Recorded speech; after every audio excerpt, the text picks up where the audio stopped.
సినీ తారల జీవితం చాలా రంగులమయంగా కనిపిస్తుంది. కానీ ఆ రంగుల వెనుక ఎవరికీ కనిపించని ఎన్నో కన్నీటి కథలుంటాయి. దివంగత దర్శకుడు, దిగ్గజ నటుడు భారతీ రాజా జీవితంలో కూడా ఇదే జరిగింది.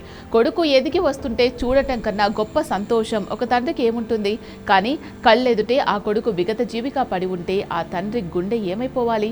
సరిగ్గా ఏడాది క్రితం భారతీ రాజా జీవితంలో ఇదే జరిగింది. 2025 మార్చిలో భారతీ రాజా ఏకైక కుమారుడు మనోజ్ భారతీ రాజా అకస్మాత్తుగా గుండెపోటుతో మరణించాడు. మనోజ్ అప్పుడప్పుడే నటుడిగా, దర్శకుడిగా ఎదుగుతున్నాడు. అలా కళ్ళెదుటే ఉన్న కొడుకు హఠాన్మరణం చెందడం భారతీ రాజాను మానసికంగా పూర్తిగా కుంగతీసింది.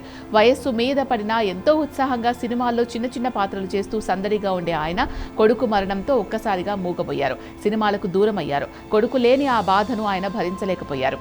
అప్పటి నుంచి ఆయన ఆరోగ్యం రోజు రోజుకు క్షీణిస్తూనే వచ్చింది. తరచూ ఆసుపత్రుల పాలయ్యారు. ఈ విషాదం నుంచి ఆయనను బయటపడేయాలని కుటుంబ సభ్యులు చాలా ప్రయత్నాలు చేశారు. కొంతకాలం విదేశాలకు తీసుకెళ్లి అక్కడే ఉంచారు. ఆ తర్వాత చెన్నైకి తిరిగొచ్చిన ఆయన మనస్సు ఆ బాధ నుంచి బయటపడలేదు. చివరకు ఆ కుంగుబాట్లోనే ఆయన కన్నుమూశారు.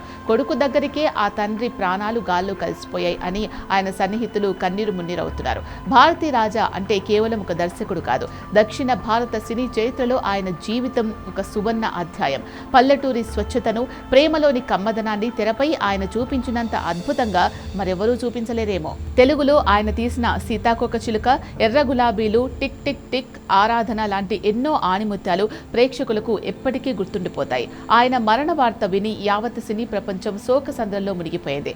AP deputy CM Pavan Kalyan సైతం ఈ వార్త తెలిసి తీవ్ర దిగ్భ్రాంతి వ్యక్తం చేశారు. గ్రామీణ నేపథ్యం, పల్లె ప్రజల జీవనం, ప్రేమానుబంధాలను చూపించడంలో భారతీ రాజా గారి శైలి ప్రత్యేకం. 6 జాతీయ అవార్డులు అందుకున్న ఆయన మరణం భారతీయ సినీ పరిశ్రమకు తీరని లోటు అంటూ ఎమోషనల్గా ట్వీట్ చేశారు. తన సినిమాలతో ప్రేక్షకులను నవ్వించి, ఏడిపించి ఎన్నో మధుర అనుభూతులను ఇచ్చిన ఆ దర్శకుడు చరమాంకంలో పడ్డ వేదన ప్రతి ఒక్కరిని కలిచివేస్తోంది.